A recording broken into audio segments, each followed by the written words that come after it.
Hi all, I'm Spencer and welcome to Adulting 101. We've talked a lot about student loans on Adulting 101, but today's topic might be the most important: how to avoid default. Defaulting on your student loans can have serious consequences, so we're going to make sure that doesn't happen to you. Here we go.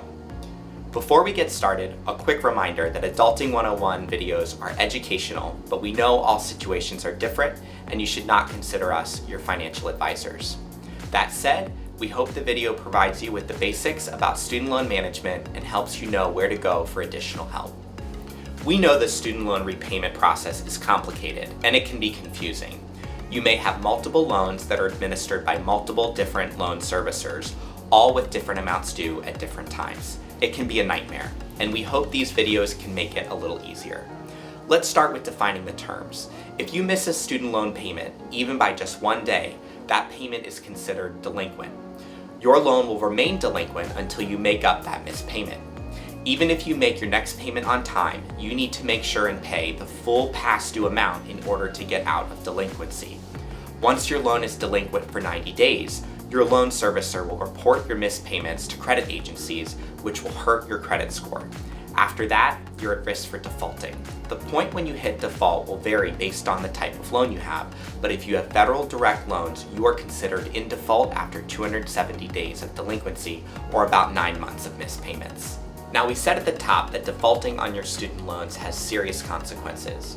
I didn't realize how bad it was until I started researching for this video, but it is very bad. Here are just some of the things that can happen if you default on your student loans. Your entire unpaid loan balance becomes immediately due. This is called acceleration. Your wages could be garnished, which means money will be taken out of your paycheck before you even get it in order to pay back your loan. In addition, your tax refund and other benefits you may have been entitled to will be taken and applied toward your loan debt.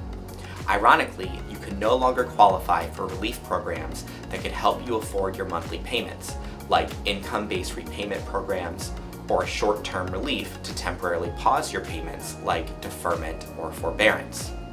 You could be taken to court for your debt. Your college could withhold your academic transcript until your debt is paid. And finally, though this probably doesn't come as a surprise at this point, but defaulting could really hurt your credit and it could take years to recover. With bad credit, it can be difficult to get a credit card, buy a car, or rent an apartment. So, after listing all of those scary things, let's talk about how we avoid default. If you're having trouble affording your monthly payment, or if you missed a payment, don't wait. There are relief options out there, and you'll be much better off if you act immediately. The first thing you should do is contact your loan servicer, which is the company you make your payment to. If you can make your missed payment, do so immediately. Then explore what other repayment plan options you have. You may qualify for an income-driven repayment plan that will lower your monthly bill so you never miss a payment again. You may also qualify for loan forgiveness, as long as you meet certain standards, primarily making on-time monthly payments for the length of the loan term. Missed payments can happen for a lot of reasons. You might have missed a letter from your loan servicer, thought you had a different due date, or simply missed a deadline if you're juggling several loans. To make sure you're set up for success, here are a few tips. 1. Keep good records. After you graduate, your loans may have a grace period before your payments start, but be sure to know when that ends and when your first payment is due. 2. You may have multiple loan servicers and multiple payments when you graduate.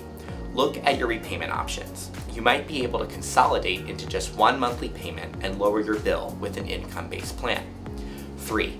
Consider deferment or forbearance, which are two different ways to temporarily pause your payments if you can't afford to pay at all. You may qualify for deferment if you go back to school, lose your job, or face other economic hardship. If you're deferring subsidized loans, this will also temporarily pause the interest from piling up on your loan. You may qualify for forbearance for other financial hardships, but you will still have to pay interest while in forbearance.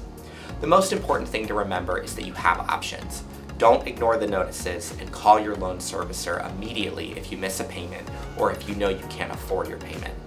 Check out our other videos about your repayment options, loan consolidation and loan refinancing, and of course, you can also drop us a comment below or email us at digital@younginvincibles.org if you have other questions. Until next time.